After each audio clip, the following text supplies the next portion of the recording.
Okay, so now I'm going to go to my test theme and we're going to learn how to make that table of contents for a nonlinear slides deck. We're going to also have Canva open, so that will help us with some of our elements. So here's my test theme, and I'm just going to change the name of this. I'm going to say pizza and French fries.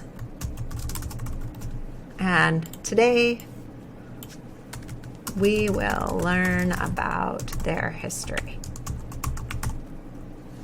based on our favorites. Okay, so I'm just keeping it real simple. So now here's my example site template. I don't need this, but I'm going to change this and I'm going to say directions. And we're going to say continue through this slides deck and follow where it leads you. Okay, I'm going to keep that super simple, so I'm going to make that a little bit larger. Even though this template has it small, I'm just going to change it so it's large, and it's just going to take up the whole page. So if I'm going to do that, let's go ahead and change this to like 65 and see if it can handle that. Nope, not unless I move this down. So notice I've just kind of edited that theme. It is what it is. Now is where I'm going to start that nonlinear slides deck. So it says pick your favorite food. Well, when they pick it, we want them to go somewhere. And it would be nice for you to notice that this looks like they're two different sizes right now. So I want to edit this and say, well, what if I make that a little bit smaller? So I would choose that crop image and see how the button is like this. If I go ahead and zoom that in a little bit and even more so, now I'll see the white around it, and you'll be able to see if I choose crop image that they really are the same size. It's just that this particular one has the red around it. So I might choose to make that pizza a little bit larger so it kind of looks the same size as the French fries. That might bug some people. It bugs me. So there I go. Now they look more the same size. So what I'm going to do is I'm going to put a transparent box on top of pizza. So I'm going to say shape, and I'm going to put a transparent box over it so that anywhere nearby pizza that they select, they will get to the slide I want them to go to. It comes in as a grayish color, so I'm going to fill that color as transparent, and I will make sure my outline is also transparent. Then I will go up and choose link. But I'm not going to send them somewhere. I'm going to send them to slide 4. So I'm going to search, and I'm going to say slide 4 that does not have a name at all, except for it does show up as learn about the history of pizza because I have given it that title. So I'm going to link to slide 4, learn about the history of pizza. Now I'll repeat this with French fries. So I'll put that box, shape, and I'm going to say that needs to be transparent, and the outline needs to be transparent. And this time, I know that I've set this up, I'm going to link out to slide 5, learn about the history of French fries. Okay, so now I have nothing put in for the history of pizza. I have nothing put in for the history of French fries. I do know that when I finish knowing about pizza, I'm going to want to click back to the contents page. So I need to adjust this template. So I need to go to the slide, and I need to go to edit theme, and I need to find that one. So that one is the one that has 2 boxes. So here we are on this page right here, the 2 boxes. And maybe I don't even want to use that theme. So I might go back and say, well, I don't know that I want 2 boxes. So instead, let's apply a different layout. So instead, let's choose a more simple layout. Let's choose just this one.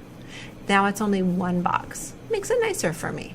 So I'm going to go back to my theme, and I want to insert a placeholder. So we learned this in another video, but we're going to say insert placeholder, and I'm going to choose image, and I'd like to do the oval, and I want it to be round, so I'll click the shift, and I'm going to put it right here. Now when I go back over here, you'll see that it's right here. Now, that's nice for me. So I'm going to go to my Canva where I've pre-made something, and I'm going to say back to choice page. but I don't really like this image because it's not matching my theme. So it's very easy for me to change this. I can say, well, right now its color is these two colors, but I'm on more of a red theme. So I'm going to say, well, I want to change that to red. And let's see what comes up. Now I have some options. So I'm going to choose red, and then I'll click this one. And let's say that I want to change this to white. Okay, so white comes up, and I've got that back to choice page. Okay, so now I can say I want to share this. I'm in Canva, and I would share, and I want to download, and it's suggesting a PNG.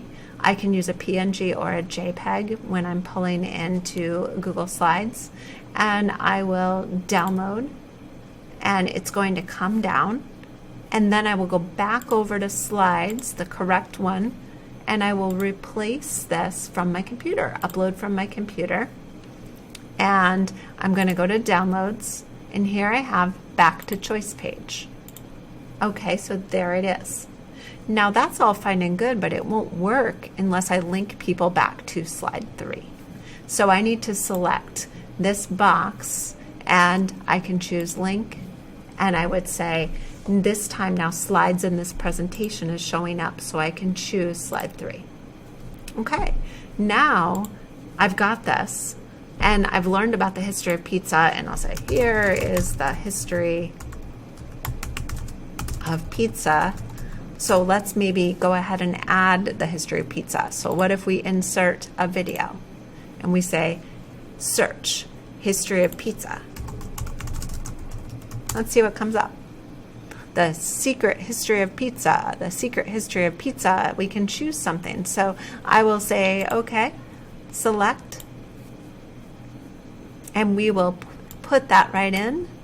And I want to make it a little smaller, so I'll say my size and rotation. I'm going to lock my aspect ratio, but I'll make it just a little smaller just because of the space I have on this slide. And now I want it to start on click, and there I go. So then I can do the same thing on the next page. I want to apply layout, so I'm going to apply that layout that we used. Remember, it was this one with our placeholder. And now I can go back to it, and I can say, well, I wanted to use the same image, upload from computer, open. I want to link to slide 3. I could also have just duplicated that other slide since I have so much of the same. And then I want to add, so learn. I don't actually even need this text box here, so I could remove it if I want to. And I'll say insert video, and I'll do history of French fries. And here we go.